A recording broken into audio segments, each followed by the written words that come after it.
Magandang araw mga kaproyekto. Alam niyo ho, itong linggong to napaka-interesante ng ating topic, ano ho. Pero palagi ko it's an important topic for us to understand, no? And we're very grateful to Mr. Carl Cervantes for joining us this morning or today. Our topic is going to be on psychology, no? That's the core of our discussion. But Carl has specialized in Filipino identity in language, finding belonging through words. So that's our topic. No? Rather esoteric, but I think as we go through the discussion, you realize na ito yung mga gustong-gusto natin pag-usapan na Filipino folklore, mythology. So ano yan, Carl? Kasama ba dyan yung mga kapre, mga duwende ni Father Bulatao? No? So, Opo, so yes. kasama. Welcome, Carl. Of course, you know Manolo Quezon. No? So, Hello, hello. Thank you po for inviting me on this. Very excited to talk about this. No? Sobrang childhood fascination sa akin ang folklore, and especially okay. sa culture natin. No? Kasi sobrang magical ng Uh, culture. Yeah, could you, ano, at least for our, just to give a context, no, to our discussion, siguro maganda rin yung kwento mo, how you got interested in it, and then eventually, kasi you're doing research, no? It's not just a question of interest, we are doing serious research in the field, no? So baka gusto mo na ikwento yung journey mo, no, in getting into this field. Yes, well actually po parang it started really in from childhood.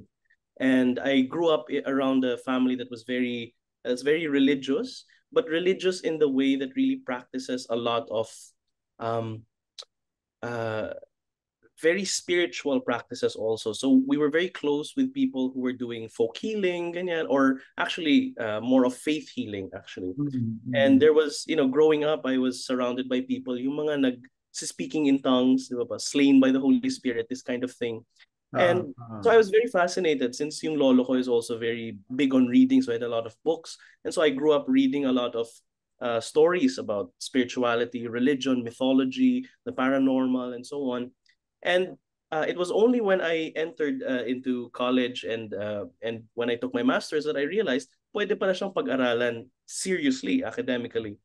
And mm, I did find out, and that's when I entered Ateneo that I realized na, oh, si Father Bulatao, like you said, no, Father, who is the founder of the psychology department at Ateneo, was very much yeah, into this yeah. esoteric stuff, blending the Filipino culture, which is very magical, and psychology, which is very personal, very grounded in lived experience. Mm, So as I learned more about that, most of my studies have been centered around the experience, the experience of Filipinos.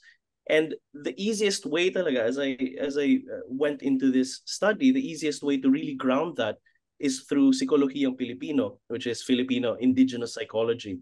And when we say indigenous and when we say Filipino, parang it's a very general sense of being, and it's not specific to yung mga Tagalog lang, kasi pag sinabing Filipino language, iniisip ng mga tao is it's Tagalog lang siya.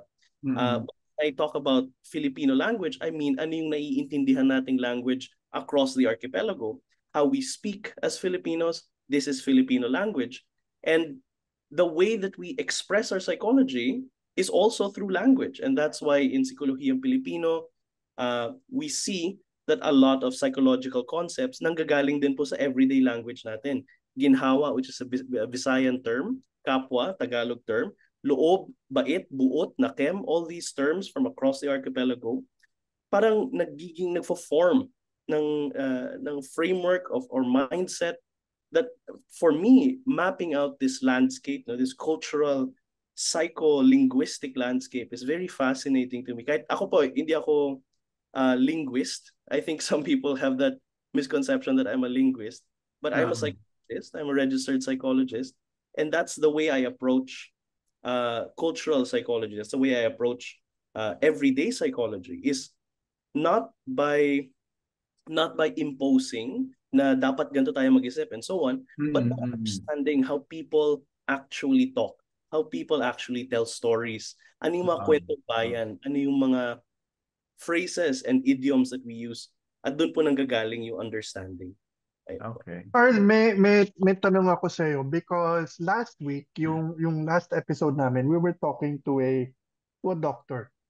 Mm-hmm. And yung frustration, if I may call it that nung doktora nung episode na yon ay yung mga tinatawag niyang sinaunang ah, mga pananaw o mga Paniniwala, no?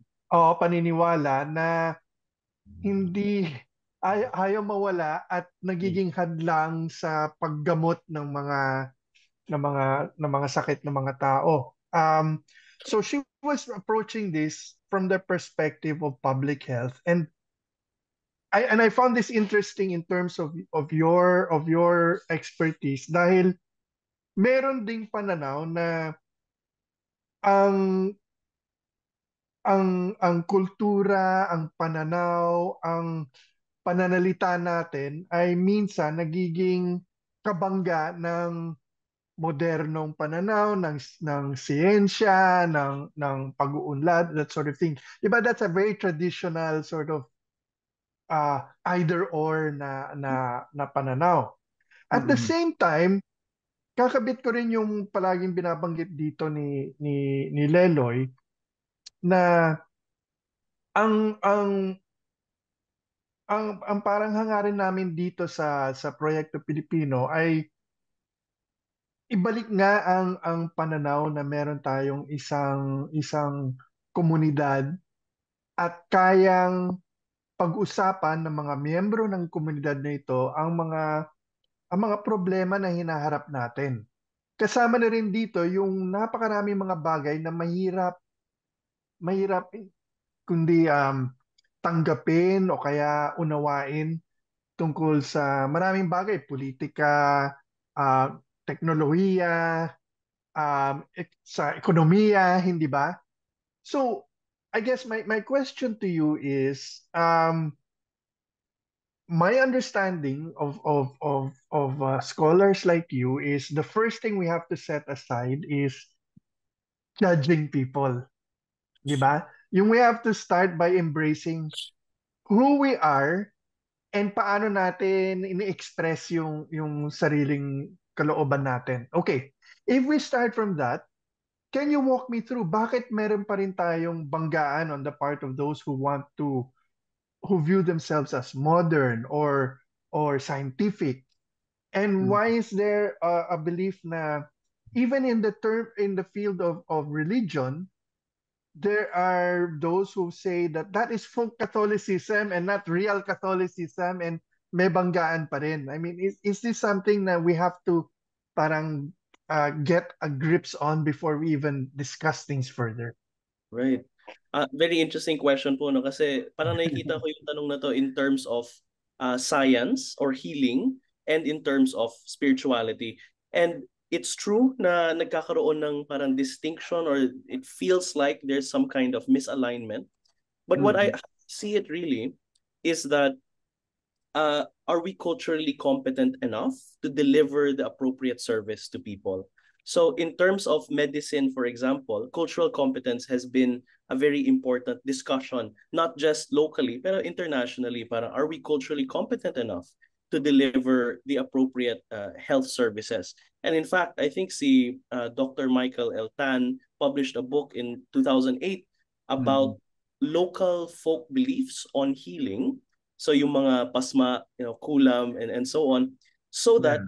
inform uh, uh, people who work within the medical field on how to approach Filipinos who are experiencing certain conditions. And even in the psychological field, nagiging ano din po ito, barrier to help seeking, where if a person experiences something, ang expectation nila of therapists is very different from what they might find sa albularyo.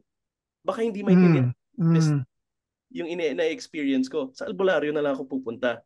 So, what we see here is not really modernization per se or modern versus traditional. What we're seeing here is foreign versus local. So a huge aspect of it is parang may subtle distinction na pag sinabi nating modern, what we actually mean is Western. So yun po yung nagiging clash actually, is not modern versus traditional, but foreign versus indigenous versus local versus our experiences. So Can I in ask you, can I yes, ask you, Carl, sa sarili mong buhay, because you started off by talking about yourself and your own family. and you went to an elite institution, which is the Ateneo, na Western ang orientation, kahit ang lengguwahe, 'di ba? Kahit ang mga resources. So how did you in a sense get to rediscover your own country, fellow countrymen and women, and adopt this language which for many Filipinos in the professions is an alien language pa rin eh. Mm. Yes. Well, kasi po yung until today yung standard natin of what is academically elite or what is also professional is still Western. So we still Yeah. look to foreign institutions, usually American or European institutions. And not just po in academe, but also in politics. Parang nagiging standard natin is let's follow yung ginagawa ng foreign institutions. But the thing about this is I do acknowledge na that was my training, and I'm very, very grateful for the foundation of my Atenean education. Sobrang laki ng foundation, especially with Father Bulatao's work, which was a very early, one of the early attempts to really match Western psychotherapy and folk beliefs. It was magnificent. Sobrang, parang wala pa po akong naririnig na sumunod na Father Bulatao in terms of that kind of work. And for me, what really, syempre, ang dami ding unlearning na naganap, ang dami ding re-indigenizing, kumbaga. But I think it's very important also to recognize na, these are just different approaches also. And for me, and also I think what Father Bulata would also say is, what works is what we use. Diba? What works for people is what we should use. And for a lot of people, importante na intindihan din natin na okay, so baka hindi gumagana yung mga Western terms, Western labels, Western frameworks. So let's understand what works for them, which might sound like folk techniques like mga albularyo or mga duende. You could say duende, and you could also say some psychological framework. It's different maps to the same place. Parang yun din po yung sasabihin ni Father Bulata, which I find very interesting, is that iba yung phenomenon sa interpretation mo sa phenomenon. And whether or not you're Western trained, what's important is that naintindihan natin that as human beings with different cultural contexts, iba-iba yung pagkakaintindi natin of the same human experiences. And how we use these terms, tulad po ng pag-uusapan natin, the words that we use, iba yung language na gagamitin na tao, but we're talking about the same thing. And that, I think, is the more important thing to discuss. Otherwise, tulad ng sabi ng philosopher na si Alan Watts, we're confusing the menu for the food. So we can't confuse the menu, the language, the symbols, for what you're going to eat. Yeah. So sometimes we're just looking at different maps, but it's the same place. Yeah. But, Kyle, no, the other interesting thing that I want to add, maybe later on we can throw this into the discussion. Bakit merong mga other frameworks na parang mabenta sa atin? I'll give you one example, Feng Shui. So lahat na lang nagfo-feng shui. Like the other day, I visited an old friend way back, the parent of a former student, no. So nilipat yung kwarto, no, from the ground floor to the second floor. So naglagay pa yung mga silya sa hagdanan, 'di ba, yung ano.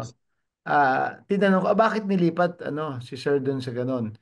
Kasi ho, pina-feng shui ni ma'am. Diyan daw ho sa kwartong niya nagkakasakit, kaya pinalipat ho sa taas. So that's very, in a sense, well, we have very strong Chinese roots, no? Pero yung feng shui, I think is something, no? So that's one story. Then Manolo, getting to your point, one of my aunts and my uncle, they're both doctors, no? And really did their residency abroad and all that, no? And then nung nakakasakit yung tito ko, my aunt actually called Father Bulatao, no? Thinking there was a disturbance in the house kaya nagkakasakit. Kaya hindi ko magaling-galing, ano? And I remember Father Bulatao telling me the story. I was still with the Jesuits then. Sabi niya, I was with your tita. And so, what did you say, Father? I just told them to put a light in that dark corner of the house, no? And that fixed it. No? That made him less sickly, no? Yung mga ganun, Manolo, na no? I don't know, Carl, maybe this is the point that I want to say na I think tayo na medyo babad sa, sabi mo nga, 'di ba, sa ibang lingwahe pero parehong karanasan.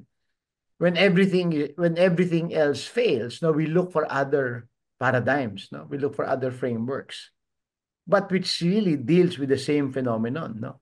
Yes. So I'm just that's just an interesting these two stories na yun na nga may clash pero yun na nga nag-introduce ng ibang framework ano. And then Yes. Manolo, very interesting, back in the 80s when Father Peter Hans Kolvenbach, the former general of the Jesuits, no. He is of the Eastern Rite sa simbahan. Mm, Hindi mm, siya Roman Rite, no. So dahil he was in Lebanon or I think Lebanon. So Coptic ano yan, 'di ba na when he mm. came, I remember he's making a comment.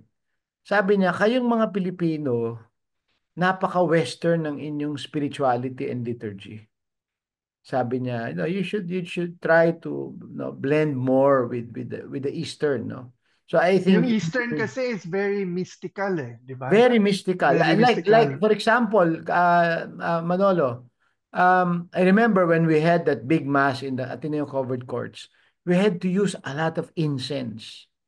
Because that was the practice of the Eastern Rite, ano.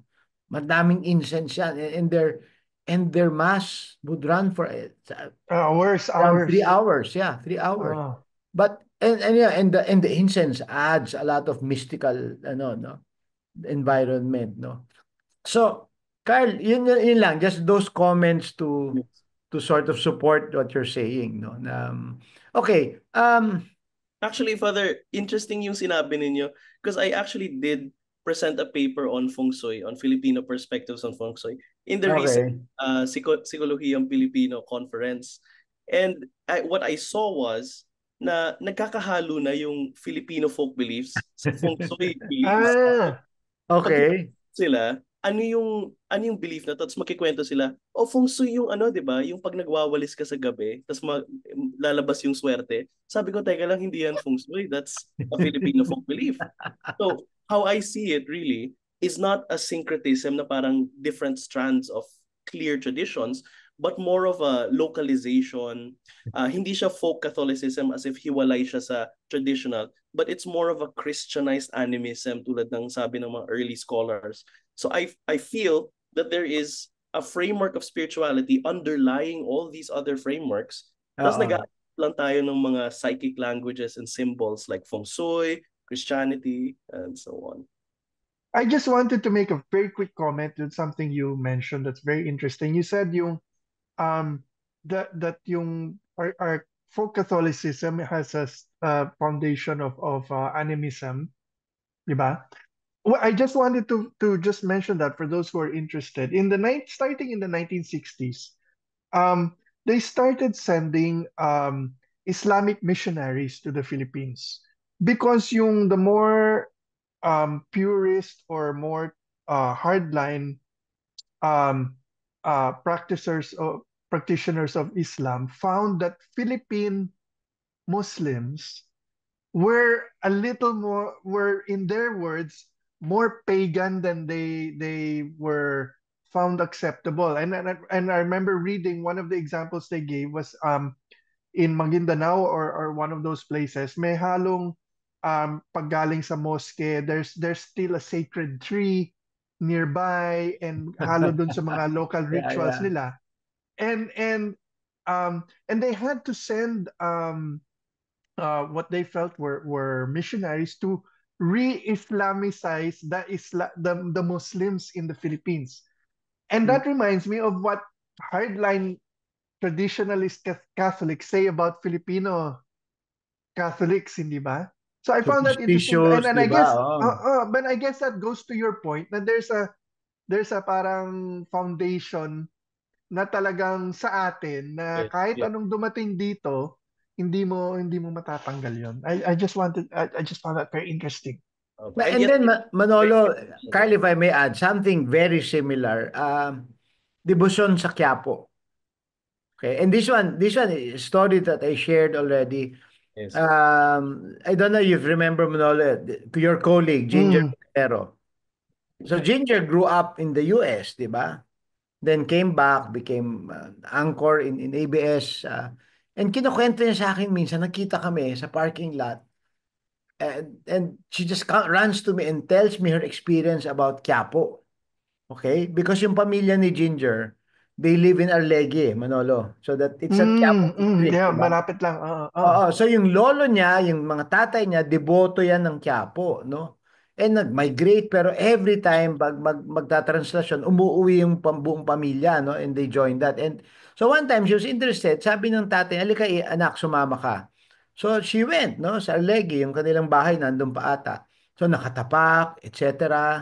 And then, binibrief siya nung tatay niya. Remember, Ginger was very Western, di ba, Manolo? Very Western framework nito. Tsaka bata eh. Sabi niya, panay daw ang brief ng tatay niya sa kanya. Basta, Ginger, pagdaan dito ng poon, basta itatapon kita sa taas para hawakan, di ba, yung punas, gano'n. Tapos yun, mabilis lang yan, matter of seconds, sabi niya. And then, basta, pag ano ka lang, tumalong ka ulit, akong bahala, gano'n. So, kinukwento niya yun, all the prep. Finally, when that moment came, so gano'n. Tapos naririnig lang niya in the midst of all the noise, yung boses ng tatay niya. Ginger, sige lang anak, sige lang anak. And then she just jumps, no? And then kinukwento niya, at that moment, umiyak siya. She just broke down. Then she understood the devotion of their family. So, ito 'di ba, naghalo-halo na yung Carl, 'di ba? Yes. And from a very Western perspective and upbringing, that moment became a moment of understanding the folklore, so to speak, no? Yung debosyon yun, di ba? So, it's just interesting. I just found it I just recall that sa mga kinukwento niyo ni Manolo, no? So, Yes. ang daming ganon, di ba? Opo.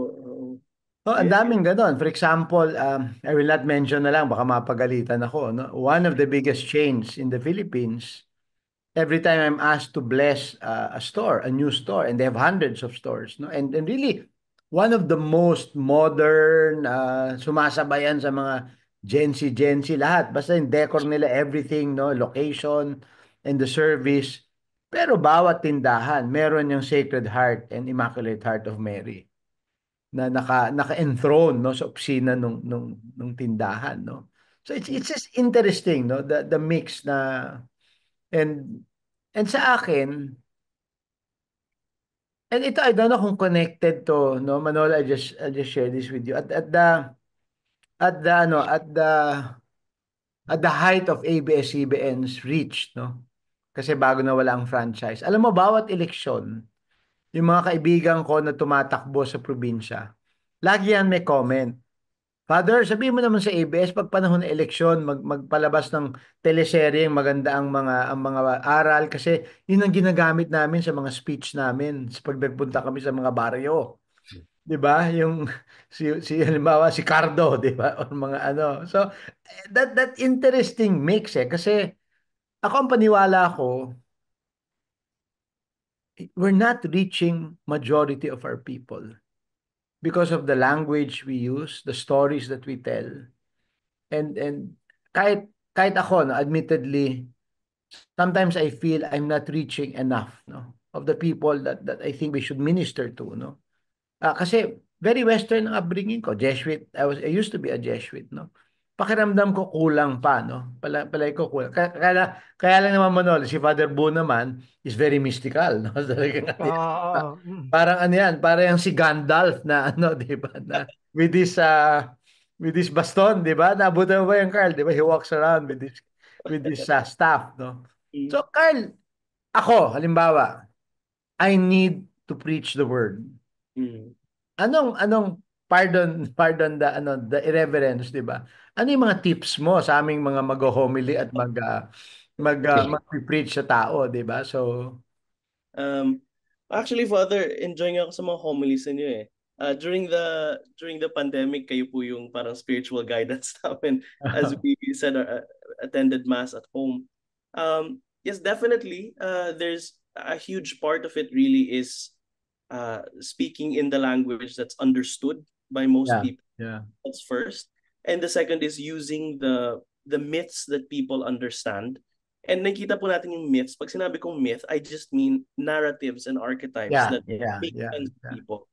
And what Okay. it might look like is not necessarily just stories from the Bible, but also mainstream things. Like yung sabi niyo nga po, sila Cardo Dalisa, these characters that have become so fixated in our minds. And we see this also in politics, how a lot of politicians use mythology to put themselves up there and to really Yeah, create yeah. some kind of diba, campaign around an archetypal figure. So Correct, correct. Oo, I oo. really believe that sobrang underutilized ng myths, symbolism in terms of speaking and in terms of ministering. But I think that if we're able to use it, if people are able to use it to gain power and for negative, for their own gain, I'm sure that we can use it. I'm sure that we can use it. Magko-comment sana ako na ano Manol, let's not get into that now. Yeah. That's an entirely new episode. Uh, Na related to that, Carl Manolo, Sol Reyes, Sol Reyes. At the height of Erap's popularity back in the early 2000, I remember talking to Sol. I was still with Ateneo then, no? And Sol was explaining to me the phenomenon of Erap. Remember, the study of Sol Reyes, Carl, is comics, Filipino comics. Yun naman yung field ni Dr. Reyes, ano? And she was telling me how the archetype, yung malakas na lalaki, yung hero, yung was very strong for Filipinos, no? And I agree with you, yung binanggit mo na it can be used in politics, it can be used in preaching, di ba? Pero yun na nga, pwede rin siya magamit to twist things, ano? Di ba, narratives yes, that appeal, di ba? Like, yes. for me, that's the power of Akoko Martin, di ba? Mm. He was able to tap into that archetype na hanggang ngayon, walang kupas eh. Walang Mm. kupas. Imagine, Sol Reyes was talking about this in 2001, 2002. So almost 25 years later, yung pa rin yung narrative. Carl, is that embedded in our psyche? I want to understand that a little bit more. Mm. Ano ba yon? Embedded ba yon? Is there such a thing as a Filipino psyche? Uh, Uh, Specific to Filipinos. I'm not sure po kung masasabi kong distinct tayo from everyone else. I think mm, we're all human beings regardless of where we are around the world. I think that cultural differences are just differences in adaptation to environment. So it's possible nagagawa tayo ng sarili nating kwento dahil iba yung climate natin, iba yung natural environment natin. Definitely we have less stories about snow kasi wala naman tayong snow dito. So a lot of these things are based on environment. But as human beings, I okay, think that okay. sabi nila Carl Jung is that there's some kind of shared archetype or universal experience, like the mother archetype, for example, which is so powerful also sa culture natin with Marian devotions, with Inang Bayan, even the concept of it, with Mm. mothers in movies and shows that seem to follow a very specific way of doing. I think there's a lot of family orientation also, na even spiritual figures become part of the family among Bathala, Papa Jesus, the way that people speak saints about, Santo Niño as, parang kapatid mo or something like this. So I would say that archetypes do emerge from our everyday experience, but I don't think they're there. I think na lumalabas siya depending on our interaction Mm. with the, and even in films, tulad ng sabi niyo po Coco Martin and Cardo Delisa, I would say from FPJ pa yung mga mananandata niya, and all those Correct.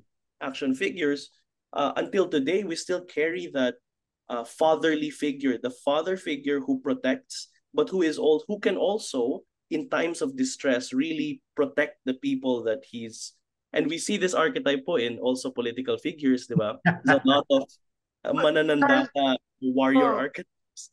Carl, I wanted to ask you that.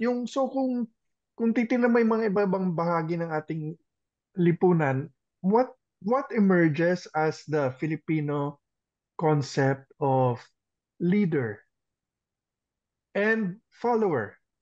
Kasi we often obsess over the leader, but what is a follower supposed to do? What is a leader supposed to be? Mm.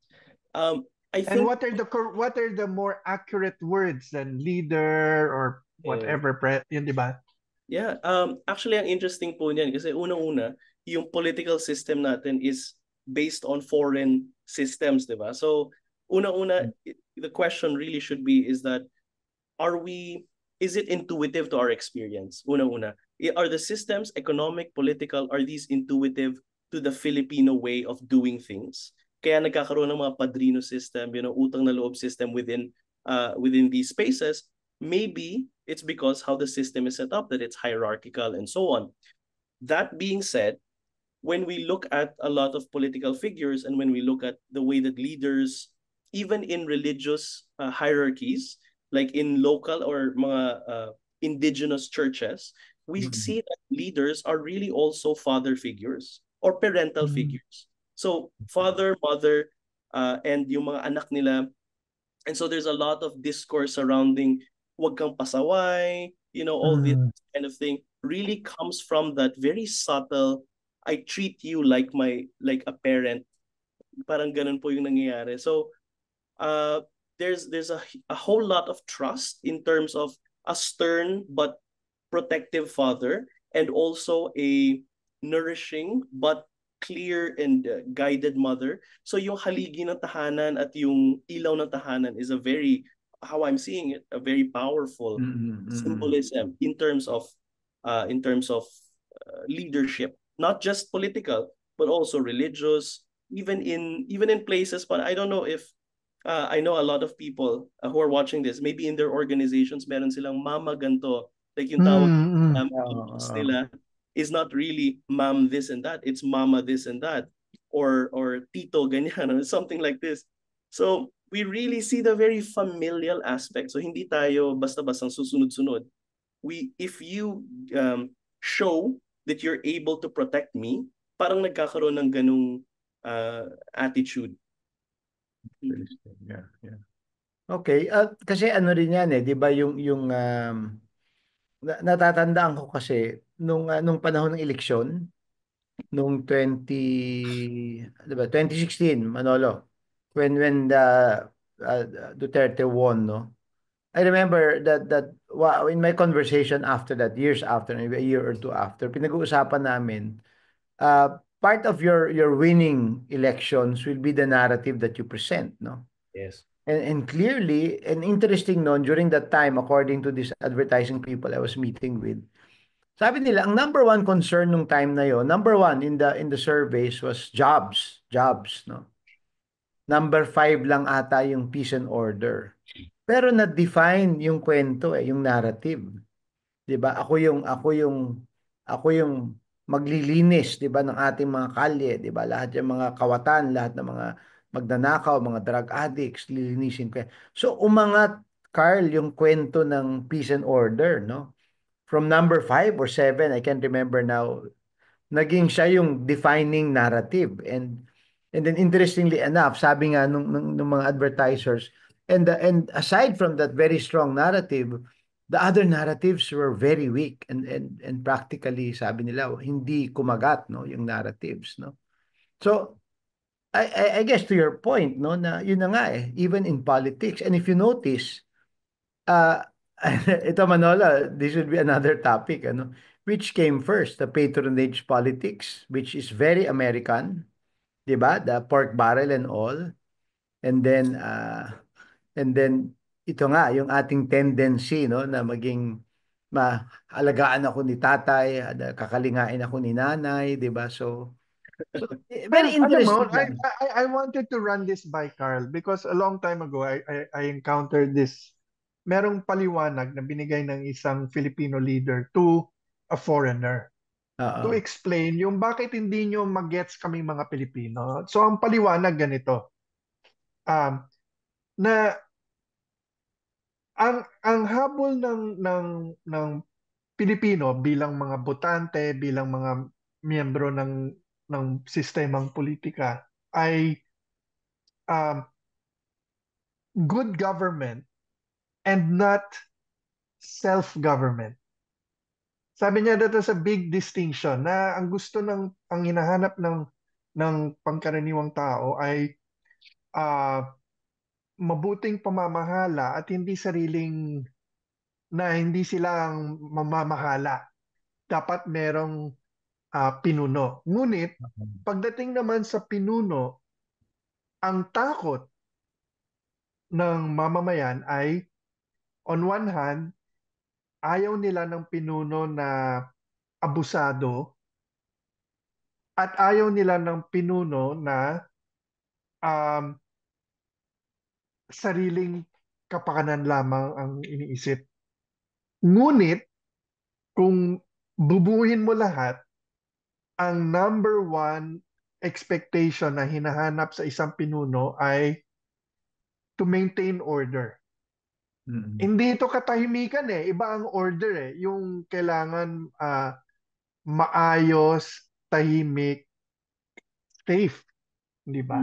At sabi niya, yun ang hindi gets ng mga Western observers about does this ring a bell to you or how does it, because this brings us to the question din na palaging tinatanong ni Leloy, ano ba ang pananaw natin pagdating sa komunidad, sa Mm. lipunan at ang bahagi natin dito? Actually po, what that sounds like to me is really the kapwa orientation natin. Yung pakikipagkapwa-tao natin. So, the way that I see it, yung there's a governance rather than self-governance. The way I see it is because since mas collectivistic tayo, makikisama na lang ako. But I have to trust the person na pakikisamahan ko. Dapat, yung pakikisamahan ko is napapalagay yung loob ko. So parang may ganun ding level of, do I trust you enough? Yung loob ko ba, ano ba yun? Parang may kagandahang loob ba na nangyayari? So there's that level of trust na not really up and down, but more like, horizontal Mhm. in terms of, do I trust you enough to lead us? Kasi if you know more than me, susundan kita. I'll trust you. And when it comes to really understanding these dynamics, the way I see it is it's very kapwa oriented, very parang may respect in terms of makikisama ako. So I think yun po yung nawawala when we talk about politics, is that hindi natin na nako-consider yung Filipino values and yung mga narratives and myths that we have come to really appreciate in our culture. But when we really start to apply this way of thinking, and in the work that I do, I try to siguro parang pinapakita ko na, oh, we have this way of thinking. When we apply this outside of psychology, in politics, in media, in communication, and so on, we'll see na, wow, there's a thread in terms of cultural understanding.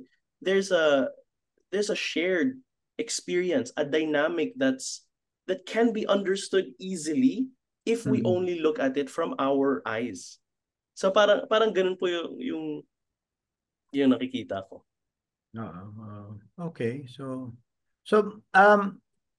Manolo, pero wala na time kasi gusto ng topic ni Manolo rin yung paniniwala natin sa mga mumu. Diba? So, No, but I madiba. think that's very important. Alam mo, I have my own Father Bulataw story. Kasi Okay. dati, for a long time, I suffered severe burns and I was in the hospital. And when you're undergoing something like that, ang kalaban mo pain eh, because so it's all painkillers and that sort of thing. And Oo. that brings its own problems of it's not good for you and it can leave you addicted.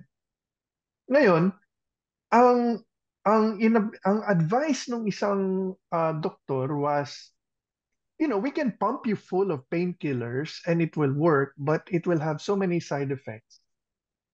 Would you mind if we ask Father Bulataw to come? Wow. And then so one day Father Bulataw came and, di ba, very distinguished, very formal looking man, but, di ba, but very quiet, and then with the strength of presence. And then yung pala, what he meant to do and tried to teach me was yung to use your own mind to fight pain, to find that space where hindi ka tatalaban ng, hindi mo isipin yung masakit at isipin mo lang yung ginhawa and that sort of thing. And it actually worked. I was alam mo yung and this he came 3 times lang. Um, But it was enough na yung it would basically taught you, and I was in my early 20s, so 'di ba turbulent time yon in anyone's life. And so yung what he taught was yung the ability to just sort of go above yourself, and and and and and I just found it amazing. So yung the idea na in many ways science and everything modern is a blunt instrument eh. Alam mo, yung it will work, kaya lang 'di ba, pupukpukin ka ng gamot, pupukpukin ka ng mga system, but there's a way na mas doesn't cost anything, doesn't Yeah. 'di ba, walang side effect except a lasting sense of peace with yourself. Ang galing, and then that's when I realized that there's a different way of looking at things. Mm. And then nakwento sa akin ng tatay ko after that, after Father Bulatao left, sabi niya, alam mo, I worked with Father Bulatao 30 years ago before you were born. Sabi ko, how? Sabi niya, because they discovered that I had a gift with the spirit of the glass. So Father Bulatao brought me in and studied me scientifically for a month. Mm. So alam mo yung the doon mo na realize first of all na even though Father Bolata was using all of these different techniques, scientist at heart pa rin siya because he would objectively study things, and Yeah. walang contradiction sa dalawa eh, di ba? So And that, Manolo, that was the genius of a Father Bulatao, diba? Yes. So, wow. So I think there's so much more to talk about, bro. But Carl, any final words, and Manolo also final words before we say goodbye? Well, just this is a very exciting field that has been alive for decades na. So Psikolohiyang Pilipino will celebrate its 50th year in 2025 since its founding in 1975. So it's a very exciting time to revisit. I think every good movement has also this revisiting na parang, wow, ito na pala yung mga studies and understanding that we have of Filipino experiences. And I also just want to share na I share my research online. So kung may Instagram po yung mga tao na it's Psikodiwa, Psikolohiya at Diwa is where it comes from. So Psikodiwa is what I call the project that I'm doing. And I share my insights on spirituality and psychology. And I really believe, as evidenced by this discussion, that this way of thinking can be applied not just in psychology, but in so many other fascinating fields. At yun pa yung pwede nating puntahan eventually. Thank you, Carl. I think that's a very good summary of what you're doing and what we've been discussing. Manolo?